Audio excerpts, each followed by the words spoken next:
Salut, c'est qui a tout lu? On va parler aujourd'hui de ce que j'ai lu en décembre. J'ai d'abord lu En attendant Bojangles de Olivier Bourdeau. C'est un livre que j'avais envie de lire depuis très longtemps. J'avais entendu de très bons avis dessus. C'est un livre très court qui fait même pas 200 pages je crois. Donc c'est l'histoire d'un fils qui raconte l'histoire de ses parents, qui raconte sa vie à lui quand il est petit. Donc ses parents, en fait sa mère a des problèmes psychologiques. Elle est bipolaire je crois, et il y a encore d'autres, voilà. Elle a plusieurs problèmes psychologiques, donc en fait elle vit dans un espèce de monde féerique, c'est tout le temps la fête, elle a tout le temps des idées ultra loufoques, elle essaie au maximum de s'échapper à la réalité, et son père, donc le père de l'auteur, par amour pour sa mère, va faire en sorte que tous ses désirs, que toutes ses folies soient réalisées. Il va faire en sorte, voilà, qu'elle soit toujours épargnée de la réalité et qu'elle vive toujours dans un espèce de cocon de folie qui est absolument génial, absolument merveilleux. Et donc le fils, bah, lui, il est élevé là-dedans et ça en fait un garçon, voilà, très imaginatif, très, très rêveur. C'est un livre très court, c'est un livre très poétique, très beau, que j'ai beaucoup aimé. Il faut se laisser emporter dans le monde de cette famille, dans le monde de cette femme. Sincèrement, c'est un livre, vous pouvez le commencer, si au bout d'une quinzaine de pages vous voyez que vous accrochez pas, ça sert à rien de continuer, parce qu'il faut vraiment, voilà, se laisser emporter, vraiment ouvrir son esprit, oublier la réalité, essayer de ne pas penser à la raison. Je pense qu'on peut ne pas accrocher à ce livre si on se dit mais cette femme a besoin de soins et au lieu de l'encourager dans ses délires, il devrait l'emmener se faire soigner. Je pense que si on garde ça en tête en lisant ce livre, on ne peut pas être séduit, on peut ne pas être emporté. Il faut vraiment se lancer à corps perdu, se dire ben voilà, tant pis. Eux, ils essaient de vivre comme ça, ils essaient de vivre avec leur cœur et pas avec leur raison. Et voilà, c'est ça en fait. Il faut vraiment lire ce livre avec le cœur et pas avec la raison pour que ça puisse nous toucher. La fin est très triste, la fin est très touchante. Mais voilà, vraiment, j'ai décidé de me laisser emporter dans ce livre. En fait, il faut peut-être le lire un peu comme un livre fantastique. Peut-être que du coup, ça peut mieux passer. Mais en tout cas, vraiment, j'ai beaucoup aimé. Je trouve que ce livre est un petit bijou. Quelque chose de très différent de ce qu'on a l'habitude de lire. Si vous arrivez à vous laisser emporter, je vous le conseille. Ensuite, j'ai lu la biographie de Gertrude Bell, archéologue, aventurière, agent secret, écrit par Christelle Mouchard. Donc, Gertrude Bell est née à la fin du 19e siècle. Elle fait partie de l'aristocratie anglaise. Elle a été élevée dans l'idée que le but d'une femme, c'est d'épouser un homme et de rester à la maison et de s'occuper de lui et de s'occuper des enfants. Mais en fait, elle n'a jamais trouvé l'amour, donc elle ne s'est jamais mariée. Et elle a décidé de voyager.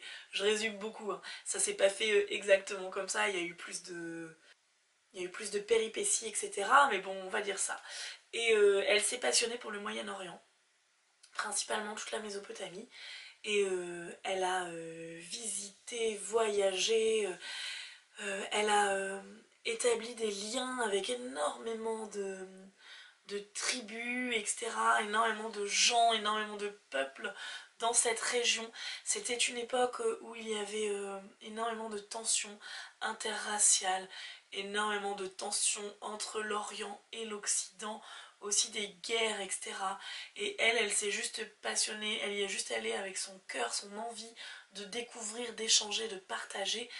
Et elle a réussi à établir des liens et à établir des dialogues avec des peuples que personne n'était jamais allé, n'avait jamais réussi à aller voir, n'avait jamais réussi à toucher. Et elle a réussi à y aller. Elle avait une facilité pour les langues étrangères énorme, ce qui a fait qu'elle pouvait communiquer avec beaucoup de peuples où personne ne pouvait communiquer avant.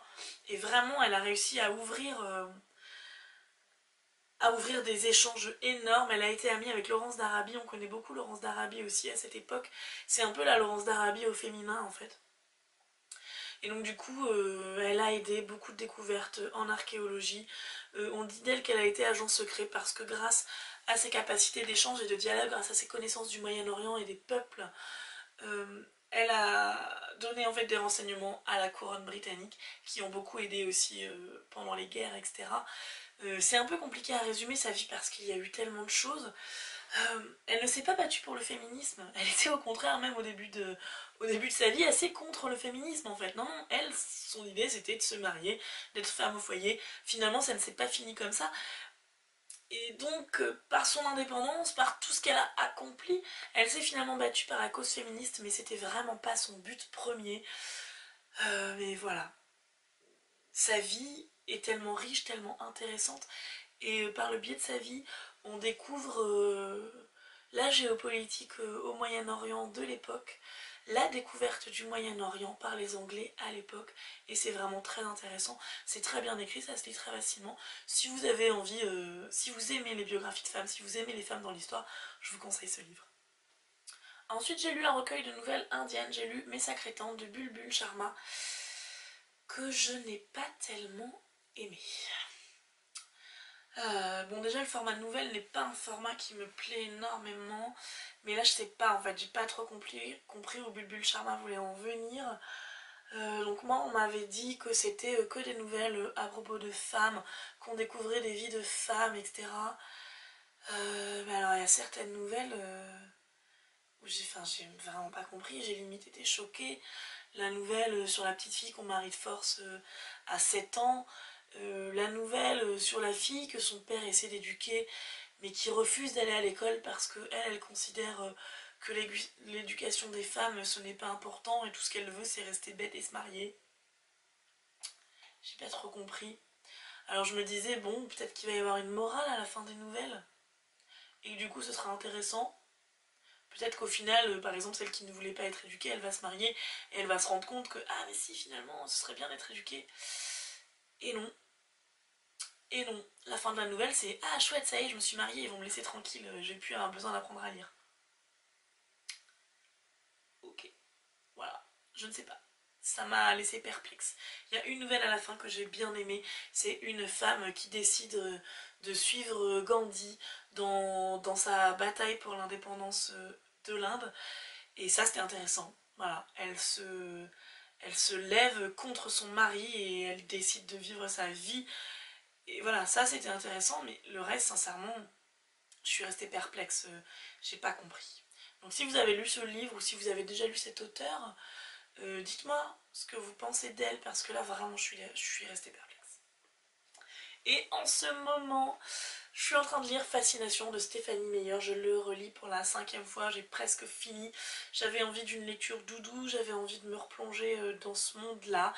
Je sais que maintenant énormément de gens considèrent que c'est un peu la honte de lire et d'aimer Twilight, donc je sais pas.